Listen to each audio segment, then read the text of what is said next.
Assalamualaikum warahmatullahi wabarakatuh.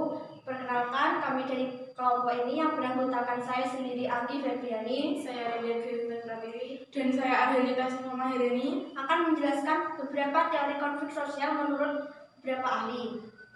Teori konflik sosial menurut Karl Marx memandang teori konflik sebagai suatu bentuk pertentangan kelas. Dari sudut pandang itu, ia memperkenalkan konsep struktur kelas di masyarakat.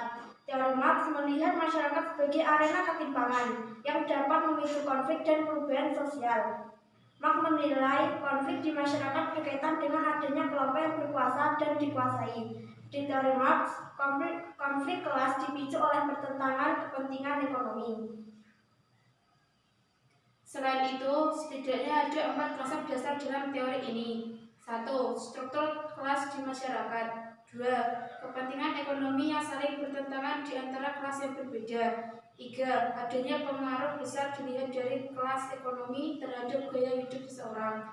4. Adanya pengaruh dari konflik kelas terhadap perubahan struktur sosial. Teori konflik Lewis A. Koster. Teori konflik menurut Lewis A. Koster memandang sistem sosial bersifat fungsional. Menurut Koster, konflik tidak selalu memiliki sifat negatif. Konflik juga dapat mempererat hubungan antar individu dalam suatu kelompok. Koster meyakini keberadaan konflik tidak harus bersifat disfungsional. Oleh karena itu, keberadaan konflik dapat memicu suatu bentuk interaksi dan memicu konsekuensi yang bersifat positif. Selain itu, dengan adanya konflik juga dapat menggerakkan anggota kelompok yang terisolasi menjadi berperan aktif dalam aktivitas kelompoknya. Selain itu, Koster mengelompokkan konflik sosial menjadi 2 jenis, yaitu konflik realistis dan non-realistis. Konflik realistis adalah konflik yang berdasar dari kekecewaan individu maupun kelompok atas berbagai bentuk permasalahan dalam hubungan sosial. Sementara konflik non-realistis lahir karena ada kebutuhan melepaskan ketegangan dari salah satu atau 2 pihak yang berkonflik. Teori konflik Raff-Dahrendorf.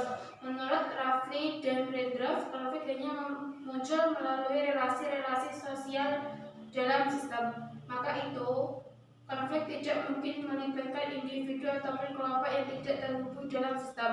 Dalam teori Dahrendorf, relasi-relasi di struktur sosial ditentukan oleh kekuasaan. Nafri Susan 2009 halaman 39. Adanya kekuasaan yang dimaksud oleh Dahrendorf adalah kekuasaan atas kontrol dan saksi yang memungkinkan pemilik kekuasaan memberikan perintah dan meraih keuntungan dari mereka yang tidak berkuasa. Dalam pandangan Dahrendorf, konflik kepentingan menjadi sesuatu yang tidak terhindarkan dari relasi antara pemilik kekuasaan dan mereka yang tidak berkuasa.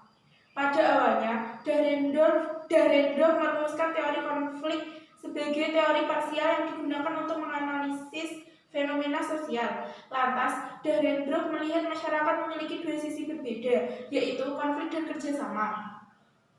Berdasarkan pemikiran itu, Dahrendorf menganalisis konflik sosial dengan perspektif dari sosiologi fungsionalisme struktural.